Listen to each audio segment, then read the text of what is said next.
Hello, hello, Olha.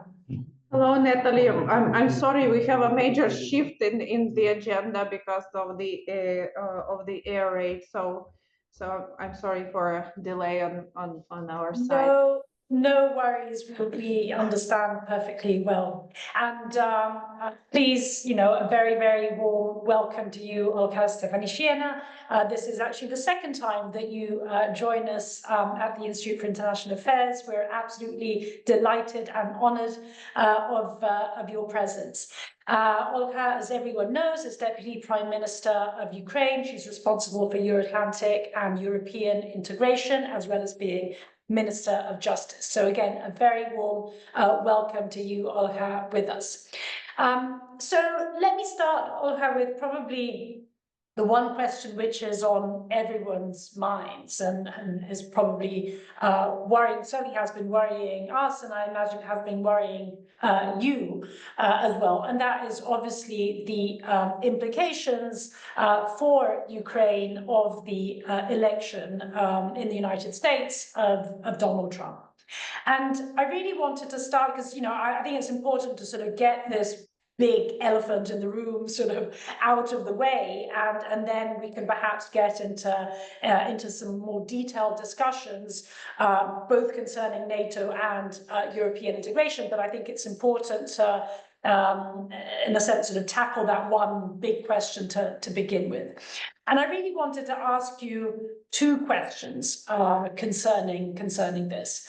The first, and I'll start off with that, a few months ago, you and President Zelensky have come up with your victory plan, and there is a clear roadmap there of what is it that needs to be done in order to achieve victory.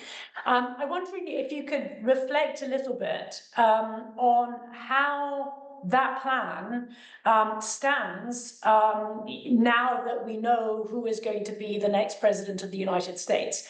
What is your thinking in terms of both the content, the tactics, if you like, and the messaging? Is there any adaptation that you're thinking about in terms of achieving what I imagine are your unchanged goals? Okay. Thank you, Nathalie and colleagues. It's really great to see you again, and I hope we would be able to dedicate some more time to outlining the role of Italian government and Italian people in many things which has made it possible for us to speak now and for my country to stand. But thank you so much for a very rightly put an accent on the victory plan and the implications of the elections.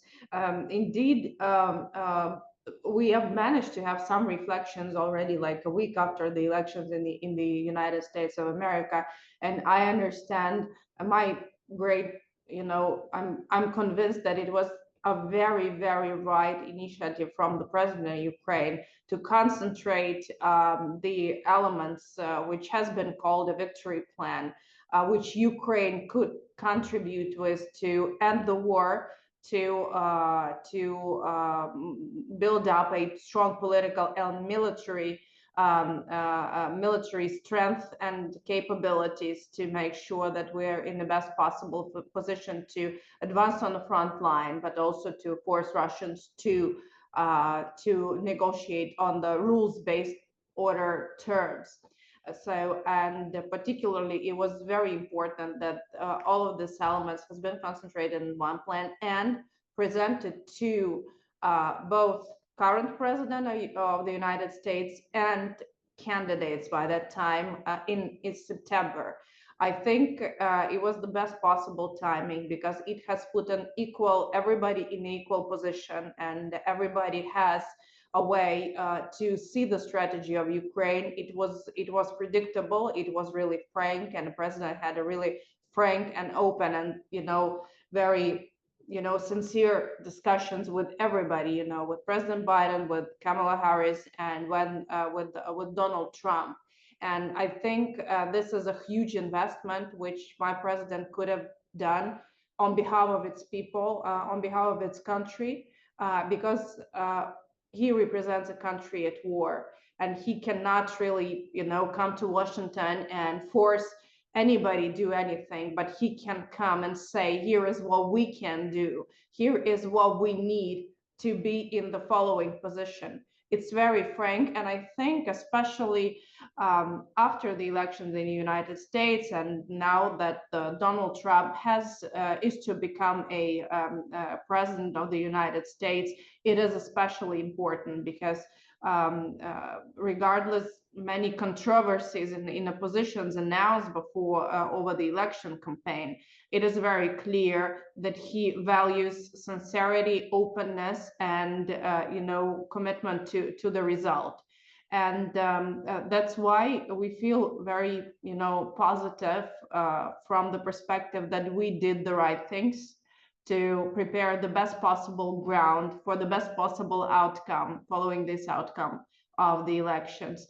And probably one very last thing, and I really want to focus on that, and it does not require, any further, expectation of any further developments before January 2025, is that basically, I think the election of Donald Trump would really create the window for changing the philosophy of the war, and maybe lifting many elements of deterrence, which were, which were refraining other allies from going beyond the strategy of keep Ukraine fighting. And now it is very clear that everyone would have a liberty of saying, help Ukraine winning, or whatever leadership could be there. And I think it should be taken into account, especially while Italy is holding a presidency in the G7 group, because I think that the overall ambiance of these meetings would change. But I would really consider it from a positive perspective, because this is the way the democratic world could proceed to another chapter of this war, which is ending the war and hopefully based on the victory plan. I really wanted to emphasize actually this point that you were making, because I think that for a European and in particular an Italian audience, it's not probably as obvious as you might think. The way in which Ukraine has essentially been incredibly, in many respects, frustrated by the approach that its Western allies, beginning with the United States, have conducted themselves over the last, especially in the last few months or the last, year or so, in terms of, not really delivering what their promises were all about. So, I think what you're suggesting here, and I really wanted to underline it, is that at least this is a situation that creates, how can I put it, clarity, right? It kind of, rather than a slow war of attrition, which in a sense, Ukraine probably cannot win in these terms, it creates a crossroad in which things can go either in one direction or the other, but at least we're out of the stalemate. Now, the point though is that at this crossroad, we can go in two very different directions. And here we come back to Trump. We know that Trump has ideas, and some of these ideas have been leaked in terms of what the contours of the offer would be. I really wanted to focus, there's obviously a territorial aspect there, but I think another important aspect, which again, we don't know if this is actually going to be the offer that Trump makes, but part of it has to do with the fact that Ukraine would give up its aspirations for NATO membership for 20 years. So I have two questions in this respect. The first is, assuming that the kind of peace, quote unquote, that Trump has in mind looks like this, what is your strategy and tactics in terms of how to handle this dynamic? And on the other hand, is your assumption, I'm not sure how much you can talk about this, because of course it really depends on what Russia does, what they end up doing, but it's your assumption that actually, and here we go back to the clarity of that crossroad, that actually it may well be that Russia doesn't accept an offer of that kind. And that, in a sense, would create that moment of potential clarity in which perhaps at that point Trump will actually double down in terms of support for Ukraine without having the self-restraint, if you like, or self-deterrence sort of attitude that has really characterized the Biden administration. Well, very, very correct accents, I would say. And from Ukrainian perspective, things are much clearer from Kiev, like seen much clearer from Kiev, because we're not watching the war, we're not assisting, we are in the middle of the war. We are a country of war, we are a country which have been attacked. So basically, let's say, political arrangements which would follow after negotiations is a secondary thing. The first thing is, saving the lives of Ukrainian people, restoring our territorial integrity and sovereignty, but also as a justice minister, I can also say that accountability and justice to those who lost their lives and to those who have been subjected to violence and torture and assault by Russian Federation throughout the war is vital. All the rest are the political mechanics, and as a European country, we know that these political arrangements could really go into different directions, in any direction which would fit the purpose. And I think this is a very secondary element. But in our understanding, as you know very well and our audience know, President has put on a first point of the victory plan, the invitation of Ukraine to join NATO. And I think it has much more than just an aspiration of Ukrainian people, because basically this gray zone established by like decades of hesitation has led to a green light for Putin to start the aggression from Georgia, then annexation of Crimea, then a full-scale war, and then many other explosions around the world, including the Middle East in the previous periods. So basically, what is the way we're talking between each other is not the way Russians understand us. The way we think, the way we understand each other is a different way. So when we're speaking about deterrence and unity and collective strength, they hear only weakness, weakness, weakness. And if they say that we do not want to escalate, that's why Ukraine and Georgia will not become a member of NATO, when it was said in 2008, Russians heard absolutely opposite. They said, okay, we have been successful. And Russian KGB officers have received the medals, and it's a public information on the Russian websites, for following the successful failure of the Bucharest summit in 2008. So this was the turning point, one of the turning points, one of the many turning points when Russia saw a green light in its aggression. So that's why invitation to join NATO is much more important than just an element of negotiations and the outcome of the negotiations. It's in the interest of the allies, and I think it's also in the interest of allies, of first and foremost European allies, that Ukraine deters the aggression. And I'm not of any illusion that it's a sovereign interest of every European country to help Ukraine militarily and financially, so that we deter this aggression, that we do not allow the front line to move closer to NATO borders.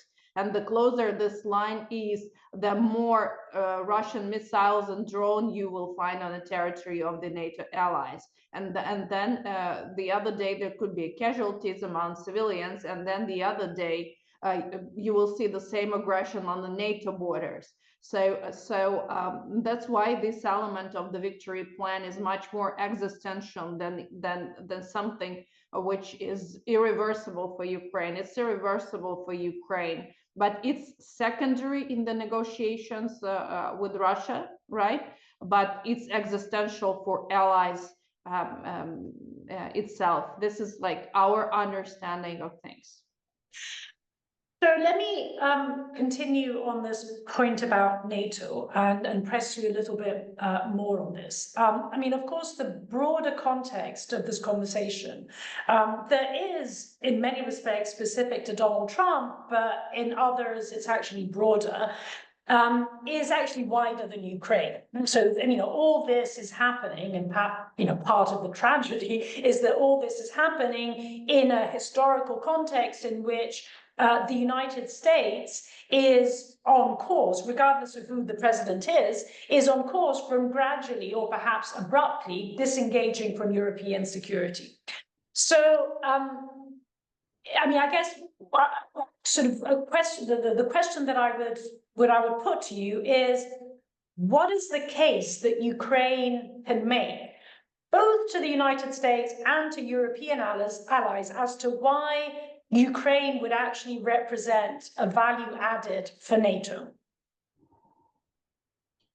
Well, because unfortunately, on a practice, Ukraine have shown that we are one of the most capable European armed forces and defense forces, and basically the experience of this invasion has significantly increased the capabilities and the knowledge of the alliance, and thus strengthened the collective security of the alliance. And basically, we see that European defense sovereignty has become something which have gone through the evolution from the idea and the reform plan to a very practical, vital need, and understanding that there is still a strong, capable force which could defend the world, the Europe from the aggression is important. But I think it's even more important now to understand that it's not just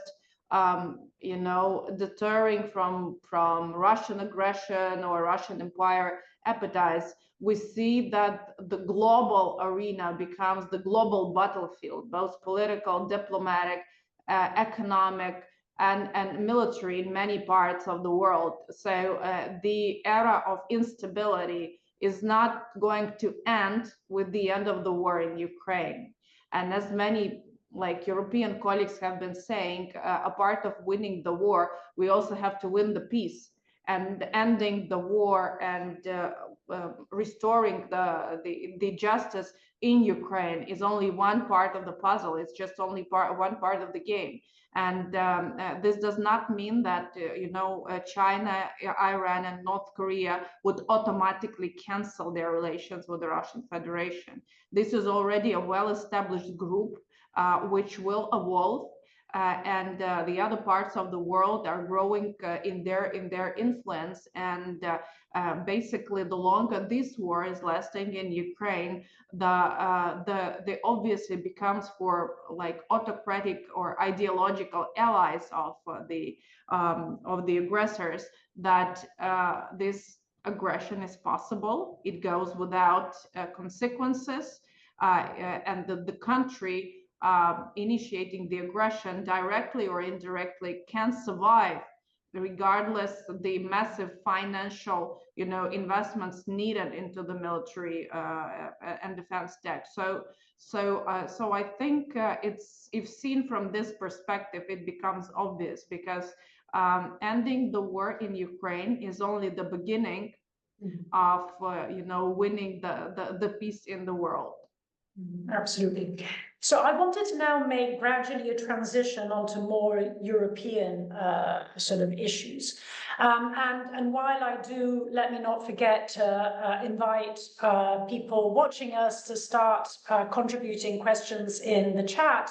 In 10 or so minutes, 10, 15 minutes, I will start moving on to questions that you may have. So a first question that sort of shifts a little bit the attention onto Europe, before we actually get to the EU itself, I really had a question sort of bridging this more US part of the conversation onto the European one, which really has to do with diplomacy and the coordination of a diplomatic strategy.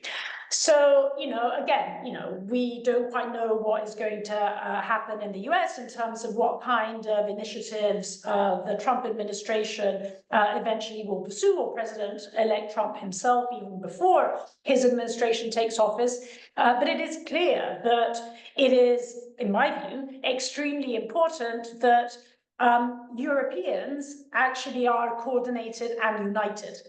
If there is one thing that President-elect Trump knows how to smell, that is weakness, and very clearly a fragmented and divided Europe is a signal, a sort of manifestation of weakness. Now, I deliberately say Europe rather than the European Union, because at this point in time, Ukraine is part and parcel of that. So I wanted to ask you, as far as, let's say, a diplomatic strategy, what do you think, and to what extent are you actually coordinating with your European partners in order to ensure that essentially Europe as such, Ukraine included, is united vis-a-vis whatever is going to come from the other side of the Atlantic?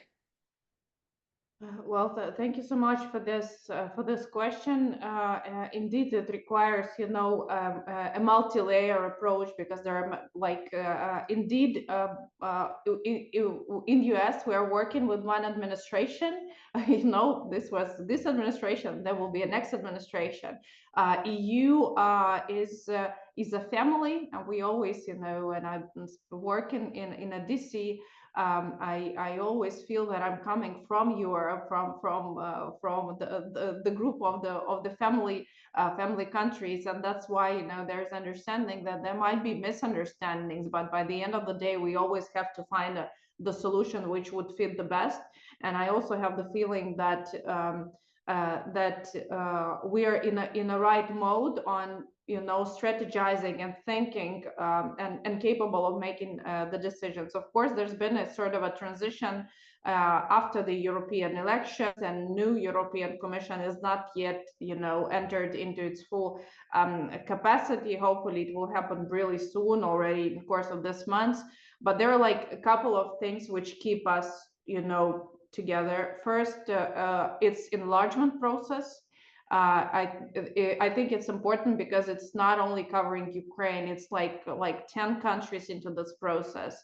And it gives a big piece of understanding that it's our responsibility to ensure the stability in Europe, and enlargement is a part of this process. And Ukraine has unlocked this understanding with its application to membership. And I mean, this is a huge part of the job we're doing on a daily basis to keep this instrument, to keep this machine and policy running. We help each other between enlargement countries and Ukraine as the locomotive of this process is driving it, and we do our utmost to make sure that we fit every political decisions which might be taken. So it's really important that this remains a strong geopolitical power of European Union, and we contribute to that together. Secondly, of course, this is a sanctions and the pressure. I think the very fact understanding that we are approaching 1,000 days since the beginning of the full-scale invasion shows a number of things that Russia, that every element of, let's say, sanctions which have been imposed is not able to address this kind of aggression. And it's not the element of pressure and justice, because Russians, again, they read in a different way. They really can fuel, millions of dollars and euros into bribes to bribe, politicians around the world, while feeling absolutely secure that they, facing enormous, restrictions, and their people are facing enormous restrictions in their daily lives. So this is a perfectly normal environment for them. That's why basically most of the legal and personal sanctions imposed, they now read by Russians as the perfect way of securing assets and financial resources in the best jurisdictions of the world. So I think this policy, with the understanding of the purpose of the sanctions, should be revised. And we think that moving from simply freezing the assets to management of these assets, and basically like going further in that regard, it is very important. And of course, given everything we were discussing before, European defense industrial policy is vital. And we see it now in the new European Commission, where it has been declared as a priority by President of the European Commission. We have a special commissioner on defense. We have the High Representative of Foreign Defense Policy.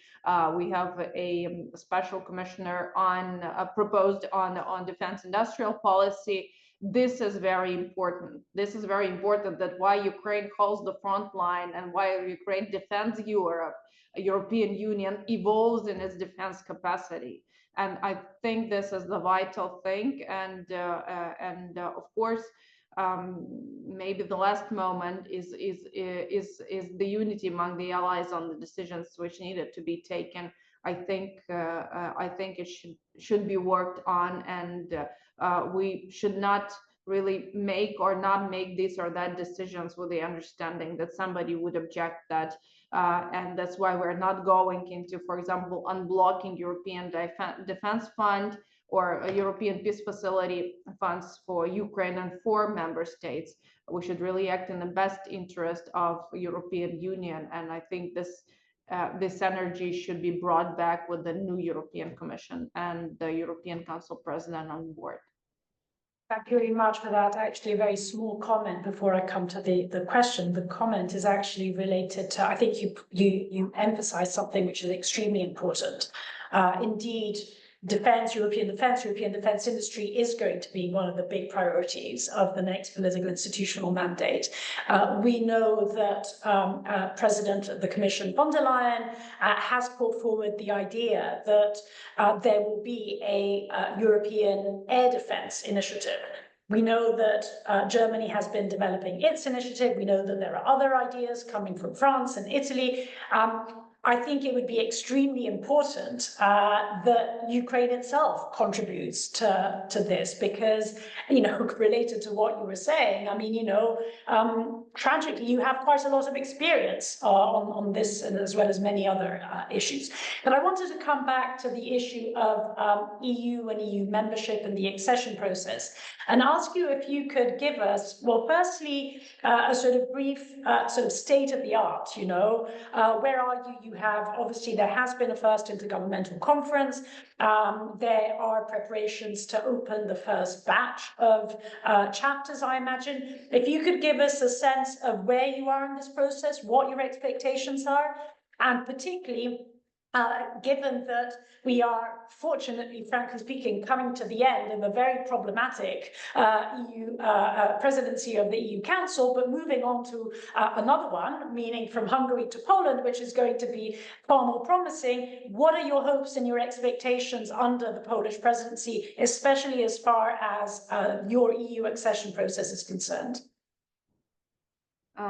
Yeah, thank you so much. Indeed, I really have to give a huge credit to European Commission at this point, because it has, strengthened its capacity to prioritize the enlargement policy, and together with other countries like Moldova and some Western Balkan countries, we are moving in a very good direction.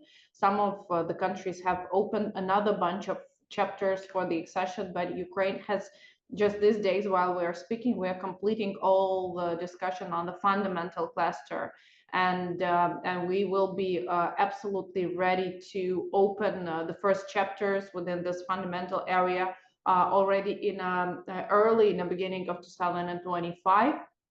And I really hope that Polish presidency would really, make an effort for this to happen, because it would require again the unity of 27 member states, while Ukraine, is implementing its benchmarks provided before. But for us, it's a very important process because it keeps Ukraine mobilized, united, and basically following the discussions which are ending today. Ukraine would have to present a roadmap and a vision in terms of reforms of public administration and rule of law transformation from a very strategic perspective.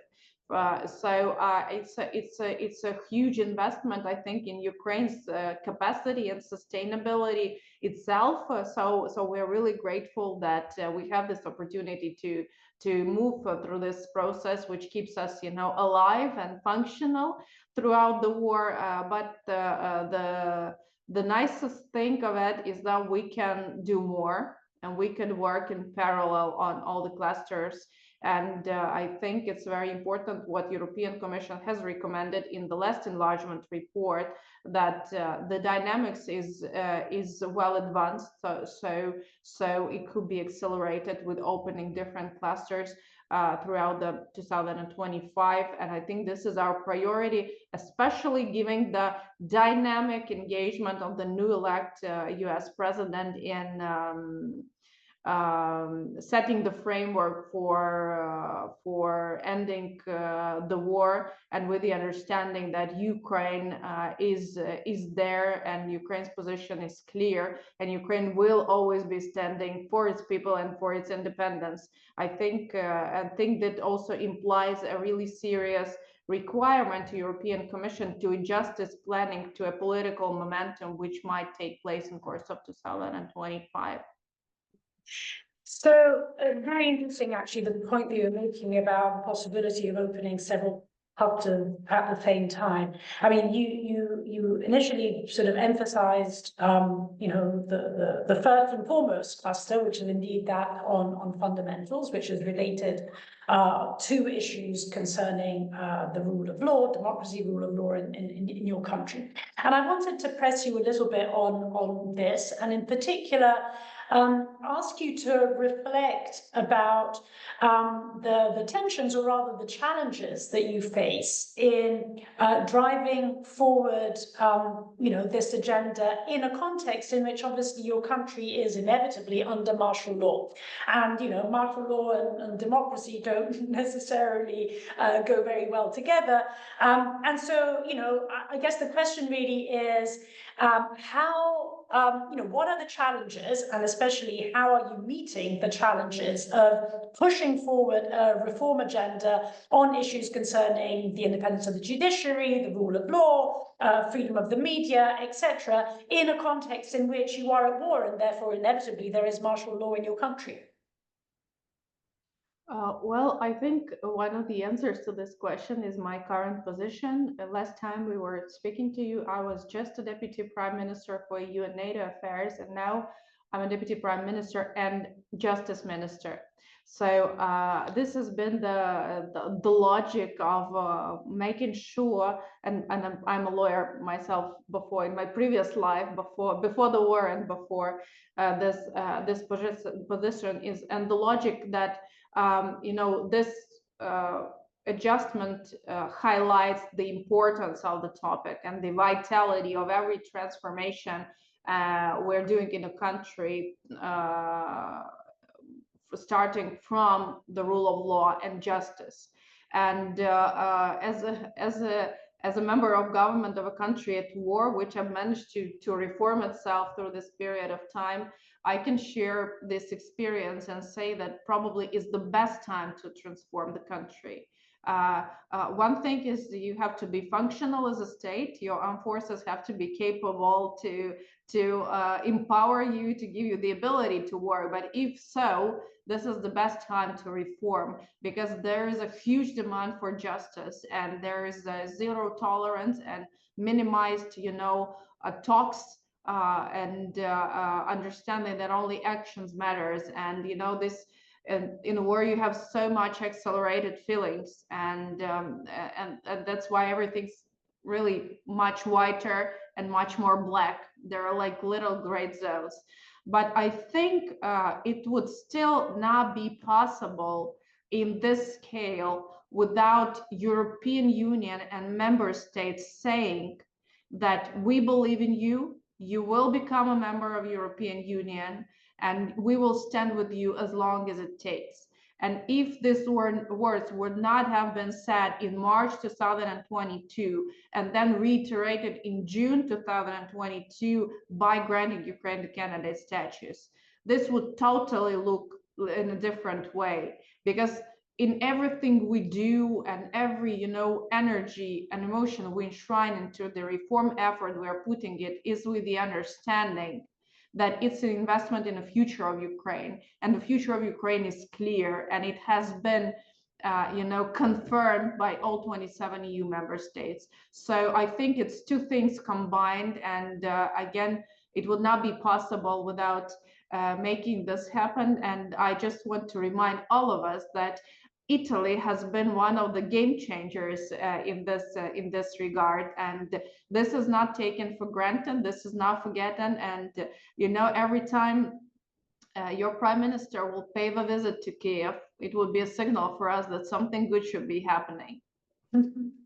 Well, thank you for that, Olga, and thank you also for reminding us just how important this, in a sense, aspiration and vision is to support you in your work. I mean, at times EU accession is kind of viewed as something rather technical, technocratic, distant, and I think you just sort of very sort of it is very clear in your words and really what you communicate by them, just how this is really not just about kind of the head, but it's also about the heart.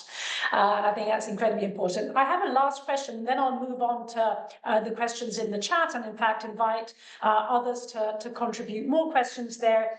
Very final question that I have to you is, again, connected to this issue of democracy and reforms, the role of civil society in Ukraine. And I imagine that, civil society, which is extremely vibrant in your country, is one of your main allies. And so I'm just wondering if you could reflect a little bit on the dynamic between you, the government, and civil society in pushing forward this agenda for reforms.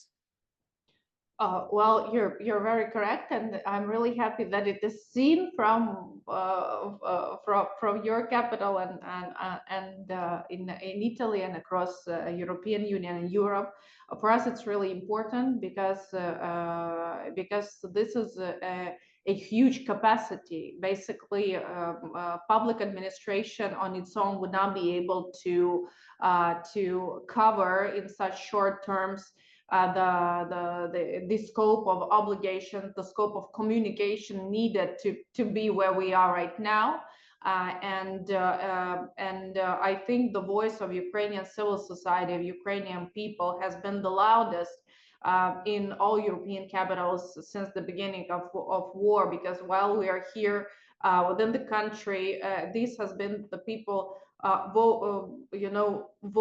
voicing the situation in Ukraine, speaking about the needs in Ukraine, speaking about the situation, explaining Ukraine, which is really important. And you cannot really perform it in the best way only by administration. But it's also a huge professional community. Basically now, when our accession process expands from political issues to, I mean, all the areas, including like internal market, functioning economy, financial services, and many other elements. So the scope of engagement of civil society is really growing, and we have more than 30, I guess 35 groups combining civil society, members of parliament, business associations, and public servants. And this is the groups forming the position, assessing and analyzing our obligations.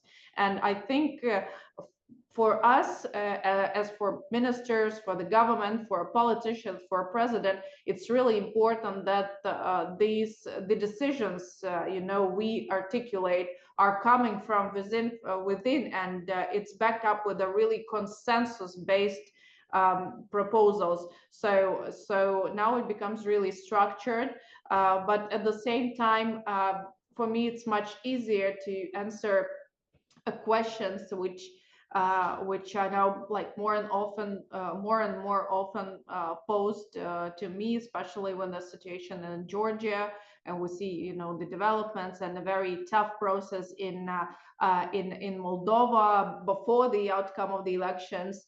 And the biggest army, a part of the armed forces of Ukraine, is the army of Ukrainian people, and this is a really people's driven country.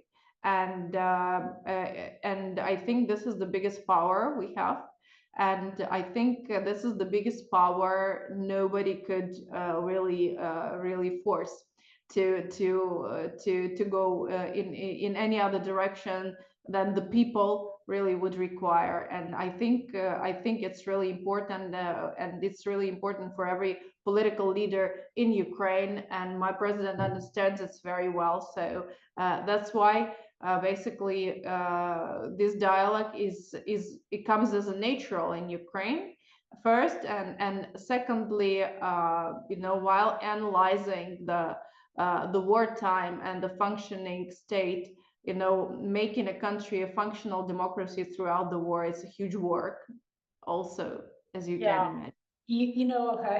Listening to you, it makes it so obvious that, in a sense, almost regardless of what happens on the battlefield, the one reason why Russia will not be able to win this war is precisely because of what you're just talking about right now, right? I mean, it is the resilience and the democratic resilience of your society, which in a sense is probably the most important reason of all, which explains why Russia will not be able to win this war, regardless of its military might.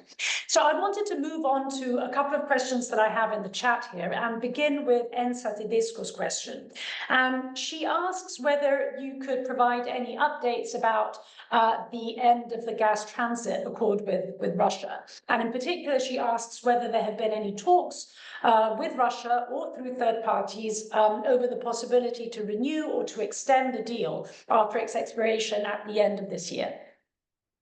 Well, I'm not a very gas person, as you can imagine, but what I understand for sure is that the termination of the gas contract would not have any significant effect to European energy security, and this is a confirmed fact, and this is the understanding of the situation from our side. So I think this is the major point. There are still some decisions to come out of this understanding, and some proposals or issues which might be raised. But I think it's too early to speak about some developments before new European Commission is in a full position.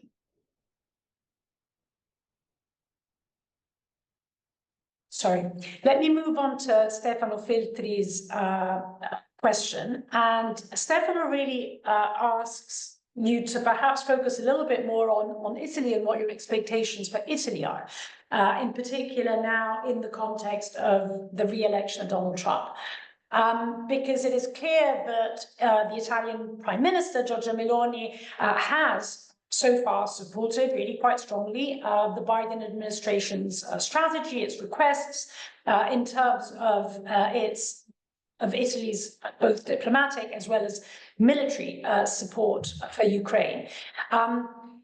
Is there a concern that this might change now in this context? What exactly do you expect from Italy? Because on the one hand, and here I'm elaborating on Stefano's question, on the one hand, you can see this going in two very different directions, right? I mean, you could both, if one assumes that Italy's support was very contingent on the policy in Washington, then there is obviously a risk there of that support, perhaps being questioned if US policy is to change. On the other hand, if we are to look at it in a positive light, there has been quite a lot of talk of Meloni possibly being a quote-unquote Trump whisperer. And again, it can be a whispering that also has to do with Ukraine. So perhaps if you could reflect a little bit more about Italy's role in this context. Thank you so much, Nathalie, for this question. I want to share so much of details and ideas we have at our disposal, but I think it would not fit the result if I will do it publicly. But probably I would share the following understanding that Europe should use its strong parts, strong sides, right?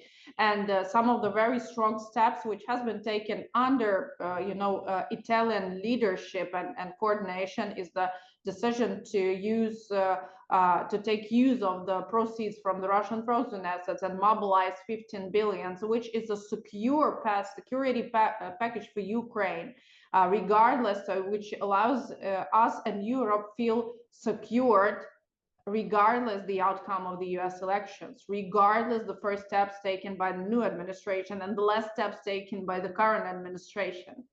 This is an important step which allows all of us to plan and think, and without direct implications on a front line, but also not undermining the financial stability of Ukraine. So it's also obvious that Europe will not be able to get to the point of its total defense sovereignty within first quarter of 2025. It requires years, and this should be a strategy. But what can be done is that Europe can use its strong sides like sanctions, and it could really contribute to a best positive development of the US policy by saying we will make sure that we financially support Ukraine and support ourselves, support our financial stability through management of the Russian sanctions, Russian assets which are already sanctioned and frozen. And I think it's really important that it's the next step which really can be done by European Union, can be coordinated at the G7 level, and can be implemented. It's not a military support. It's not mobilizing something which really requires another, a year or two. It's an immediate step which would be very clearly understood, which would be a huge deterrence. And I think it might play even more serious deterrence factor than the point of the victory plan about this non-nuclear deterrence military package. It could really be a bigger deterrence because those sanctions subjected institutions and personalities would understand that things could really change very fast. And then speaking about every new package of sanctions would have a totally different emotion from within. So I think it's very important, but also taking this opportunity, I want to underline that Italy would host the next recovery conference in Ukraine. And I think this is a very important platform where we will be discussing the future of Ukraine, the ongoing needs, but also the investments.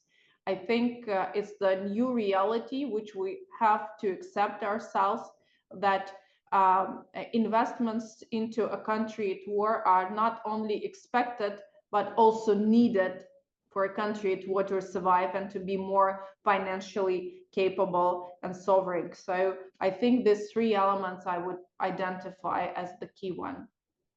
Thank you so much for this, Olga. I've just been informed that you need to rush off.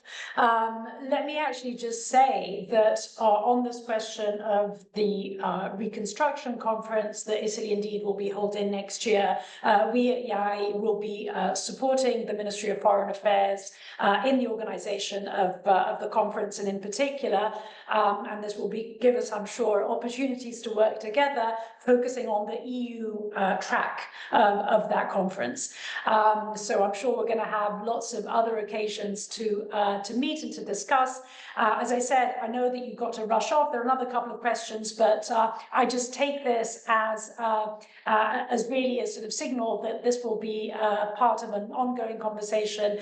Olga, thank you so much for this. Deputy Prime Minister of Ukraine, this has been an absolutely wonderful conversation, and in such a crucial time. Thank you for your words, and again, please consider us to be at your disposal as your fight, and indeed our fight, is going to be ongoing in the weeks and the months ahead. Thank you very much, Olga. Thank you, Nathalie, and thank you everyone who have been listening and interesting and contributing to our ability to speak right now, especially on the Ukrainian side. And using this opportunity, I also want to say the words of gratitude to all Italian people, which make all these strong political efforts from Italy possible. So thank you so much, and thank you, Nathalie, for bringing our voice to Italy. And Slava Ukraini. Героям слава!